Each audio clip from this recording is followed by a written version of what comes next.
Andrew Jackson was a frontier warrior and populist leader who became the 7th President of the United States. Andrew Jackson, the first common man to reach the presidency, was born in the Waxhaws region on the border of North and South Carolina on March 15, 1767. He came from humble origins. He had a fierce and combative nature. Jackson's early years were marked by poverty and hardship. He was largely self-educated, reading law books on his own when he decided to become an attorney.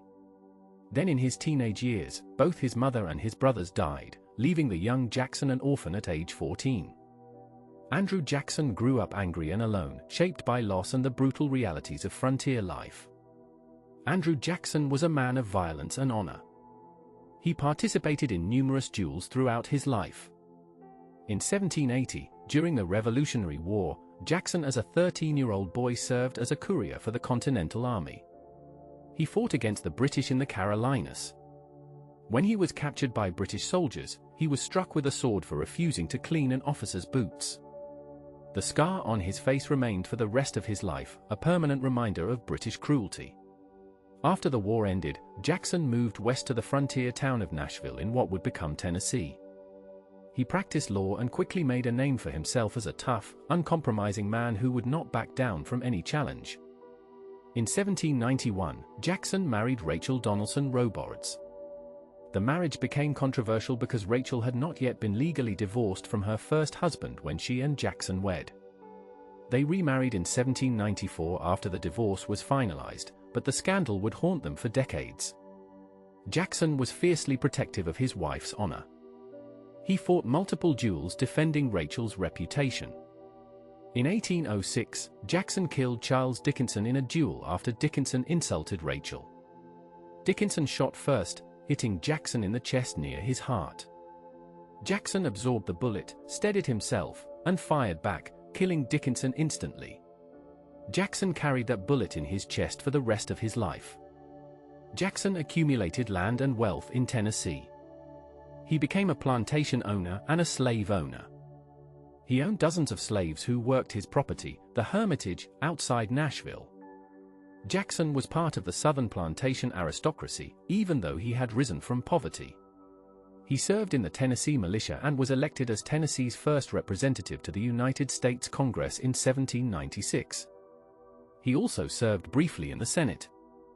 But Jackson was not a natural politician in the traditional sense. He was a military man at heart, a fighter who believed in direct action and personal courage. In 1812, war broke out between the United States and Britain. Jackson was appointed a major general in the United States Army. He led American forces against the Creek Indians, who were allied with the British. In 1814, at the Battle of Horseshoe Bend in Alabama, Jackson's forces massacred the Creek Nation, killing more than 800 warriors. It was a brutal and decisive victory. Jackson forced the Creeks to surrender millions of acres of land. He became known as a ruthless Indian fighter. He believed that Native Americans had no place in the expanding American nation. He saw them as obstacles to be removed by any means necessary. Jackson's greatest military triumph came in January 1815 at the Battle of New Orleans. British forces attacked the city, hoping to seize control of the Mississippi River. Jackson commanded a ragtag army of regular soldiers, militia, pirates, and free black men. He built defensive fortifications and waited for the British assault. When the British attacked on January 8, Jackson's forces were ready. They cut down the advancing British troops with devastating rifle and cannon fire. More than 2,000 British soldiers were killed or wounded. American casualties were minimal. It was the most lopsided victory in American military history. The Battle of New Orleans made Andrew Jackson a national hero, even though the War of 1812 had technically ended 2 weeks earlier with the signing of the Treaty of Ghent. News of the treaty had not yet reached New Orleans. After the war, Jackson continued his military career. In 1818, he led an unauthorized invasion of Spanish Florida. He was supposed to be chasing Seminole Indians who were raiding American settlements, but Jackson went far beyond his orders.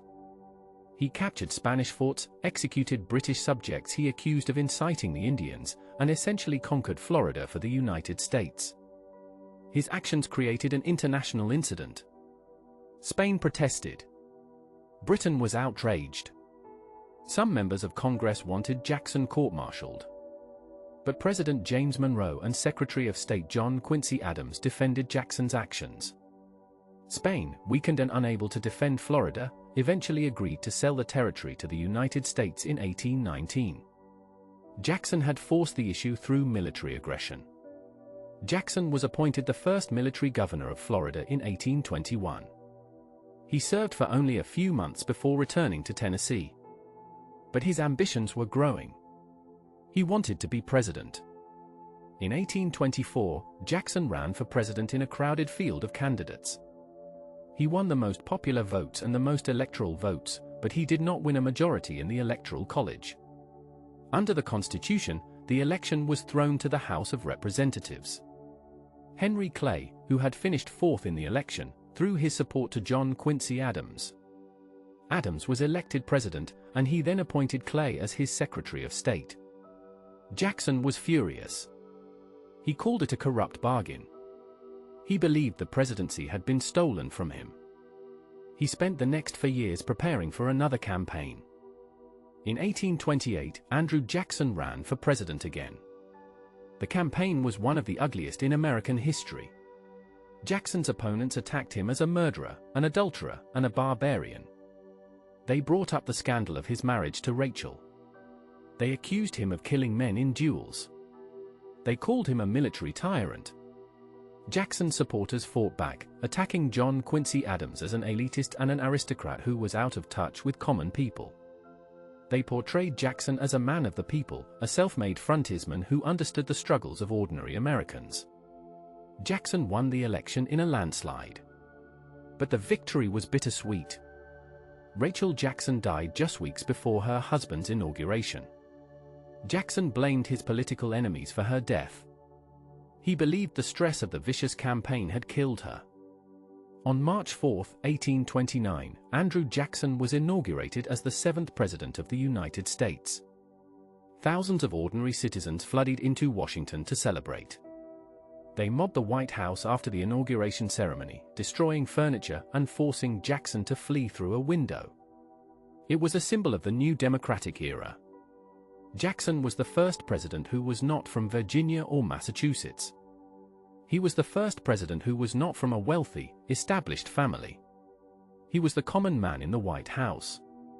Jackson brought a new style to the presidency. He believed in strong executive power.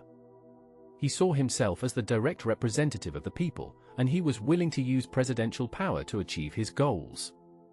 He vetoed more bills than all previous presidents combined. He challenged Congress and the Supreme Court. He built a political machine that became the Democratic Party. Jackson rewarded his supporters with government jobs, a practice known as the spoils system. To the victor belong the spoils, his supporters said. Jackson believed that government jobs should go to loyal party members, not to a permanent bureaucratic class. One of Jackson's first major controversies involved his cabinet. He appointed John Eaton, a close friend, as Secretary of War. Eaton had recently married Peggy O'Neill Timberlake, a tavern keeper's daughter whose first husband had died under suspicious circumstances. Washington society, led by the wives of other cabinet members, refused to accept Peggy Eaton. They snubbed her at social events and spread rumors about her past.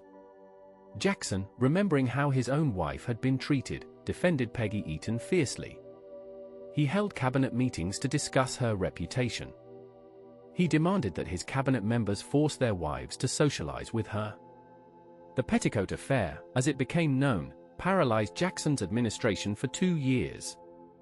Eventually, Jackson's entire cabinet resigned, and he appointed new members. Jackson's vice president, John C. Calhoun of South Carolina, became one of his greatest political enemies. In 1828, Congress had passed a high tariff on imported goods. Southern states, which depended on imported manufactured goods and exported agricultural products, opposed the tariff. They called it the Tariff of Abominations. Calhoun argued that states had the right to nullify federal laws they believed were unconstitutional. South Carolina threatened to nullify the tariff and secede from the Union if the federal government tried to enforce it. Jackson was furious. He was a nationalist who believed in a strong federal government. He threatened to send troops to South Carolina and hang Calhoun for treason. The nullification crisis was eventually resolved through a compromise tariff in 1833, but Jackson had made his position clear. The Union was sacred and indivisible. Jackson's most controversial policy was Indian removal. He believed that Native Americans and white settlers could not live together.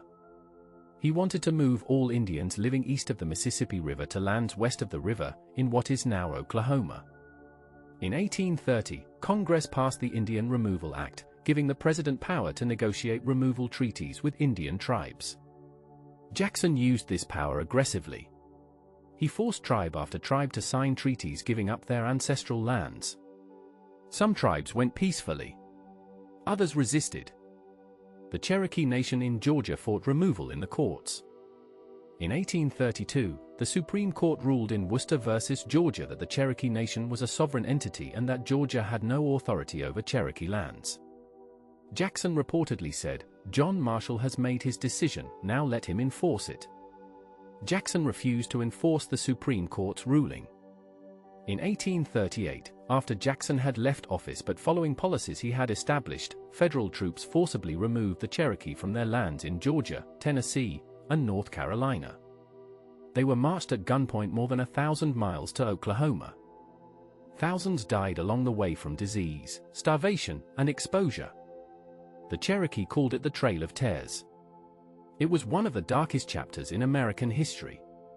Jackson believed he was saving the Indians from extinction by moving them away from white settlers.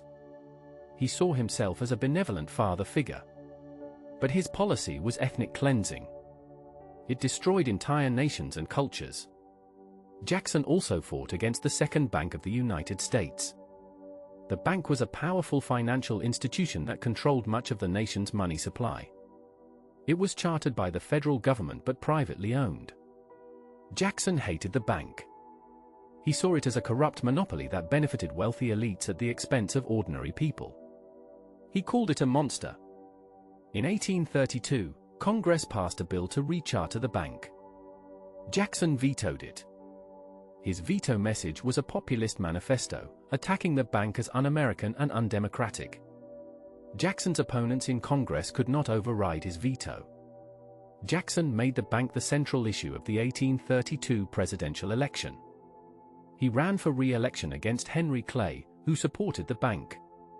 Jackson won in another landslide. After his re-election, Jackson decided to destroy the bank before its charter expired. He ordered his Treasury Secretary to remove federal deposits from the bank and place them in state banks, which Jackson's opponents called pet banks. When his Treasury Secretary refused, Jackson fired him. He fired a second Treasury Secretary who also refused. Finally, he found a Treasury Secretary who would follow his orders. Jackson's war on the bank was successful. The bank's charter expired in 1836, and it was not renewed. But Jackson's policies contributed to economic instability. Without a central bank to regulate credit, state banks issued too much paper money. Speculation ran wild, especially in land. In 1836, Jackson issued the Specie Circular, requiring that public lands be purchased only with gold or silver, not paper money.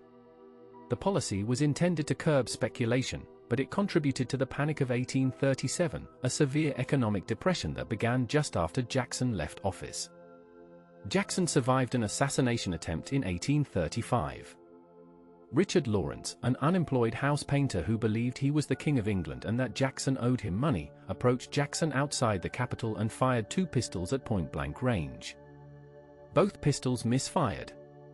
Jackson, then 67 years old, attacked Lawrence with his walking cane and had to be pulled away by bystanders. It was the first assassination attempt on an American president. Jackson's presidency expanded Democratic participation. During his time in office, most states eliminated property requirements for voting. White men without property could now vote. Political parties held nominating conventions where delegates chose candidates, replacing the old system where party leaders in Congress made the decisions. More people participated in politics than ever before. But Jackson's democracy was limited. It was a white man's democracy. Women could not vote. Free black men in the North were losing the right to vote in many states. Slaves had no rights at all. Indians were being removed from their lands. Jackson's democratic revolution benefited white men at the expense of everyone else. Jackson served 2 terms as president. He chose not to run for a 3rd term, following the precedent set by George Washington. He supported Martin Van Buren, his vice president during his 2nd term, as his successor. Van Buren was elected president in 1836. Jackson left office in March 1837 and returned to the Hermitage in Tennessee. He was in poor health. He suffered from chronic pain from the bullet still lodged in his body from old duels. He had persistent headaches and digestive problems. But he remained active in politics, advising Democratic presidents and party leaders. Jackson died on June 8, 1845, at the age of 78. He was surrounded by family and friends at the Hermitage. His last words were reportedly, "I hope to meet you all in heaven, both white and black." He was buried next to his beloved Rachel in the garden at the Hermitage. He did not free his slaves in his will. They remained enslaved and were inherited by his adopted son. Andrew Jackson's legacy is deeply controversial. He expanded democracy for white men.